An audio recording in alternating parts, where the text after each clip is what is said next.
So here we are on a Friday morning. This is a special recording today because of course I can't do the Saturday Live tomorrow because it's my birthday weekend and it's all systems go. I've got the family here and they've been banished from the room this morning. Well, they're getting themselves ready, so it's all worked in really well. Okay, I can see it is 11 o'clock, so I am going to make a start. I think the work you're doing on a personal basis for your singing by recording something live is really commendable, because there's such value in watching yourself and becoming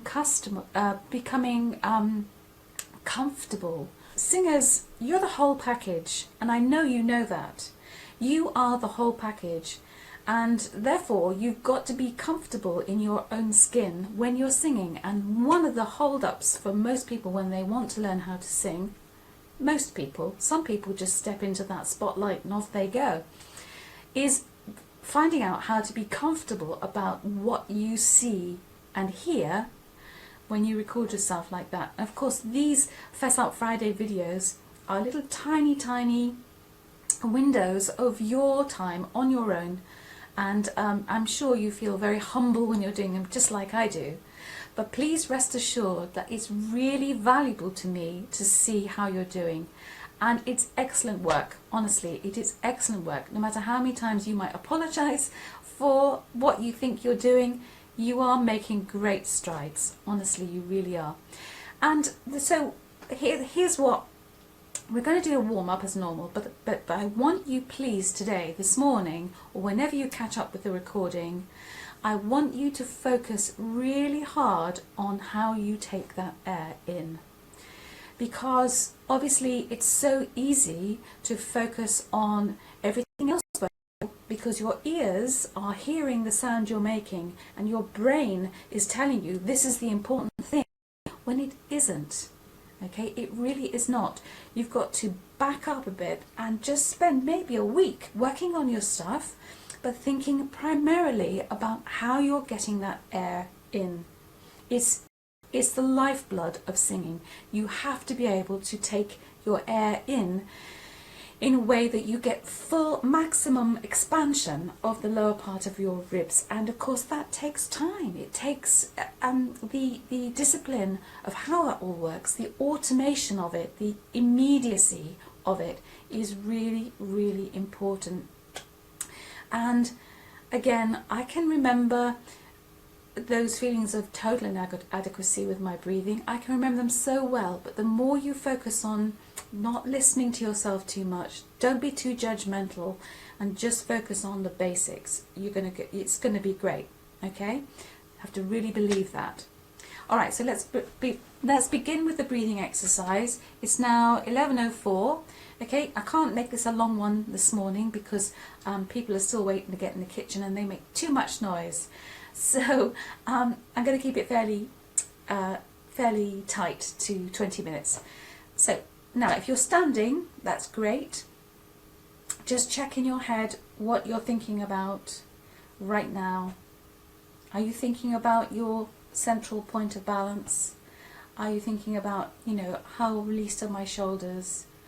Okay, and just put your hands on where your diaphragm sort of is. Okay, it's just so you can feel the activity going there.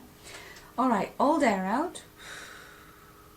Okay, and let the air come back in. And just blow it away again.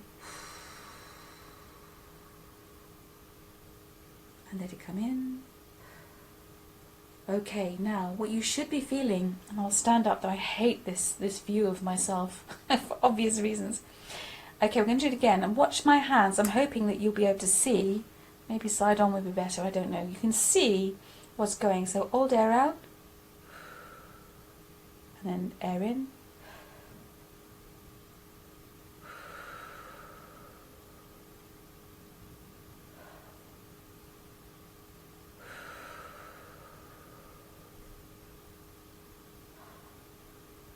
Okay, now I'm not really putting much focus in getting the air in. I was actually thinking on the motion, this going in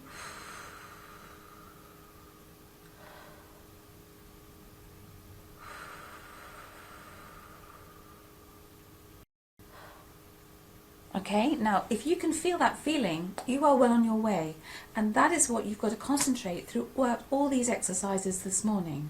All right, so maybe try to have your hands in that position, you know, nice and relaxed, no stiffness in the shoulders, but you will do yourself so many favors by concentrating more on your breathing, how you get the air in and how your body is responding.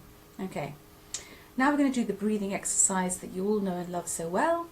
All right, now I'm going to emphasize that we go twice through this, because what we're trying to do is to rehearse the setup, all the things that I'm hoping you will concentrate on during this morning and during the rest of the week when you get your chance to do your singing. Okay, that's the thing to focus on. Why is my voice feeling tired? Probably because you're not supporting it enough. What is support? It's actually maintaining the airflow to the source of the sound. And the support, if it's costing you dear here, you're not doing the work here. And that's something that is like, you've got to find out how that feels. All right, here we go. Breathing exercise. Hold air out, twice through, remember. Let the air in. And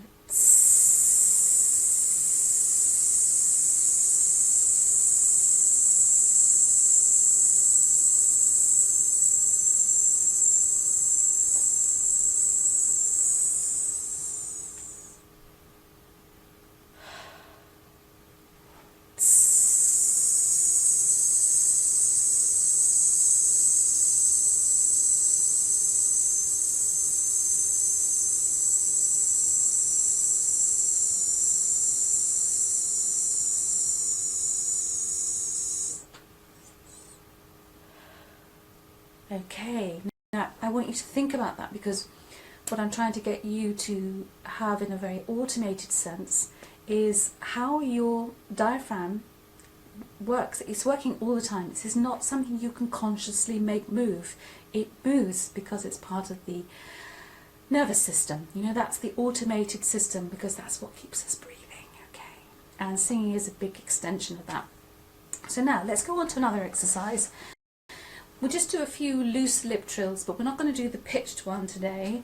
We're not going to do, because I know that you can do this work on your own, all right? And if there's any tip I was going to give you about your lip trills, it is not to blast them, it is to maintain them.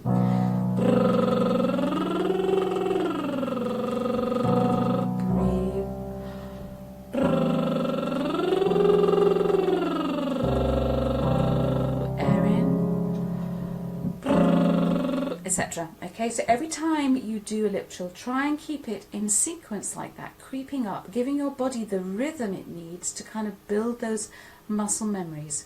Okay, so keep doing the lip trills, and remember, it is not about blasting air, it is actually allowing air flow and maintaining it, which will then mean that your lower abdominal muscles will kick in. I've got my little granddaughter Kathleen here right now today, and it is wonderful to watch how she uses just her very basic, obviously, understanding of how to make a noise, and it's great. Okay, all right, so we're not going to do lip trills. We're going to do some onsets, okay, and what I'd like you to do is we're going to do just 5 notes up and down, new onset on each note. No breath in between. You're going to be stopping and starting the sound, okay? So think about how the air is going in. Hold air out. And we're going to do it to E, A, A, O, I. Okay? Alright, so let's just concentrate. Hold air out. Breathing in. Here we go. And E, E, A, O, U, O, A, E. E, A, O, U, O, A, E. E, A, O, U, O, A,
you should be primarily just concentrating on imagining your vocal folds coming together.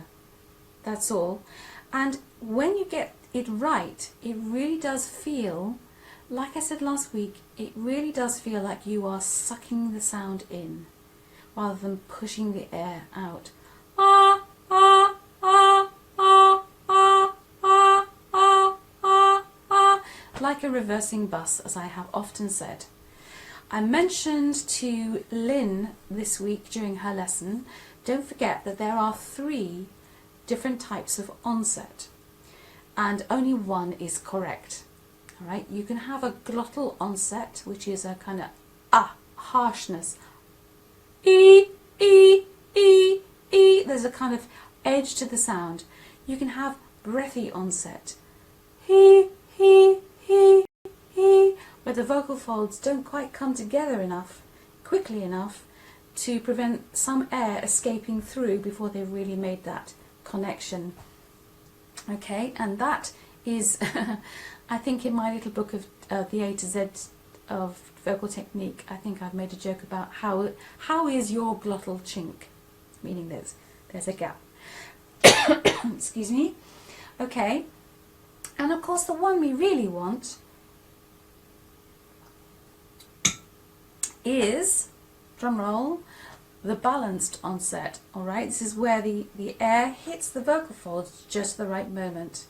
Okay, and this might take you quite some time. I liken it to a violinist, a young violinist, just learning when to put the bow on the string to get a nice sound without that jarring edge. Onset's really important. Okay, so moving steadily on. Let's now do this exercise. All right, to our vowels. All right, we're going to do, I'll just give you a little introduction, an example, and I'm going to think about where I'm letting the air in. Okay, we're starting again, still down in your speechy area. All right, so here we go, old air out. I'll just give you an example.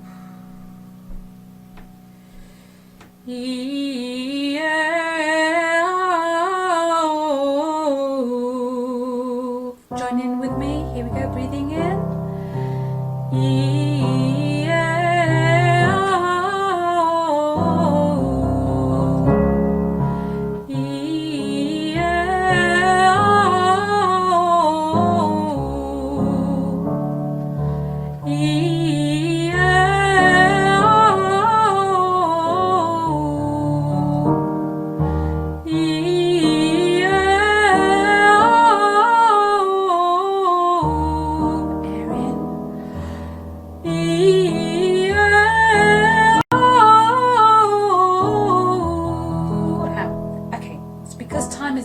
This morning. Now you can go on.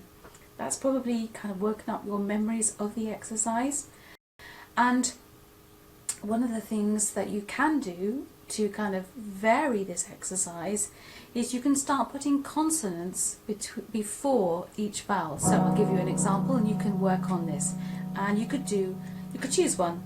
A good one to do is m. Me, me, me, me, me, me, me, me, ma, ma, ma, ma, ma, ma, ma, ma, moo.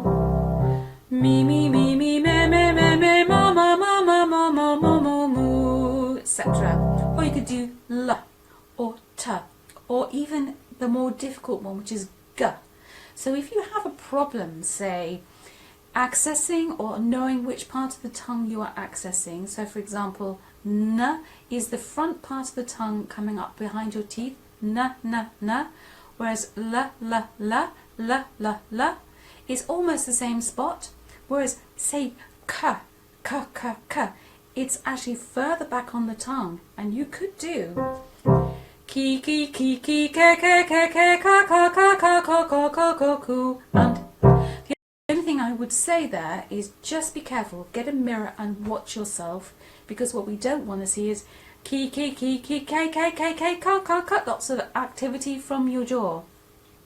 You've got to make the tongue do the work. You've got to get your tongue really being flexible, and that's the point of doing this exercise with consonants in front. Alright, so if you're feeling you want to mix up your warm-up a bit and get your mouth working, you can do that, okay? Or you could simply do all I want is a proper cup of coffee. made in a proper copper coffee pot. I may be off my dot, but I want a cup of coffee in a proper coffee pot. Tin coffee pots and iron coffee pots, they're no use to me if I can't have a proper cup of coffee in a proper copper coffee pot. I'll have a cup of tea. Now I promise you I haven't done that since March at the course. So my brain was going, oh, I hope you can remember the next bit. But I was really relying on those kind of automatic responses of me really knowing I know my stuff. Okay, and this is what your warm-up is really all about. Equipping you with the right tools. Not glorifying your voice. Okay, equipping you with the right tools for learning. Alright, so I want you to listen to this. Now, I promised last week that we also did this exercise.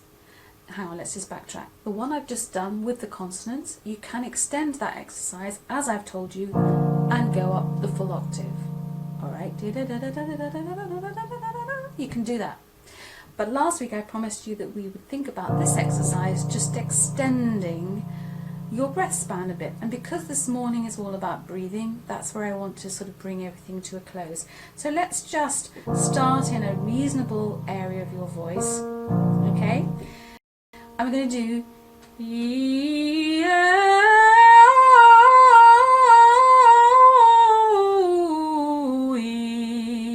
okay, so a lot depends on how you're letting the air in and how you're using the air once you get going. Okay? Alright, so let's try. I'm just going to keep going. I have to concentrate a little bit more, so I might not be playing the piano quite so much because it kind of takes part of my brain away from what I'm trying to do, and I want to really concentrate on this. Okay, so are you sitting nicely, standing well? Hold air out. Starting with E. Here we go. And E, air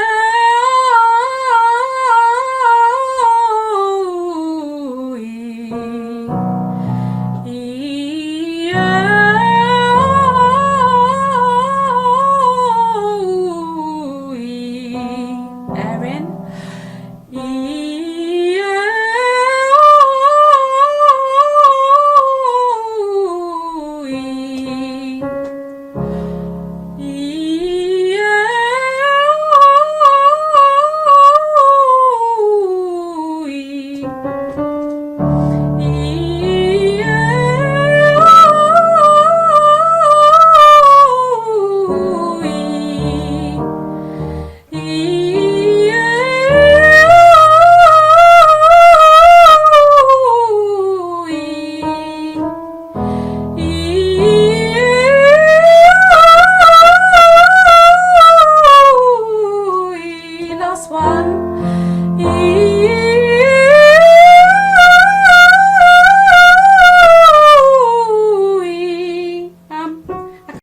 Which key I was in.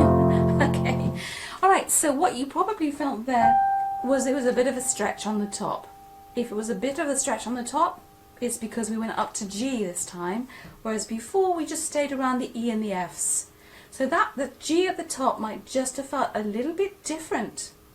Okay? Now, sometimes it feels different because the reception of the sound you're making comes from a slightly different vibrational point, shall we say. So the sound shifts from where we started, which was on an F, E, just do an E, E, feel the vibration, you can feel it, I can feel it all on my kind of my breastbone here, E, okay, now feel, as you sing it with me now, we're going to do it one more time, starting on the F. Feel what happens to your vibrations. At some point, does it seem to disappear and come from somewhere back here? What to concentrate on is everything stays the same. You're not thinking up and down, you're thinking on a level. Okay, here we go. Last one. Okay, hold air out. Ready? Breathing in.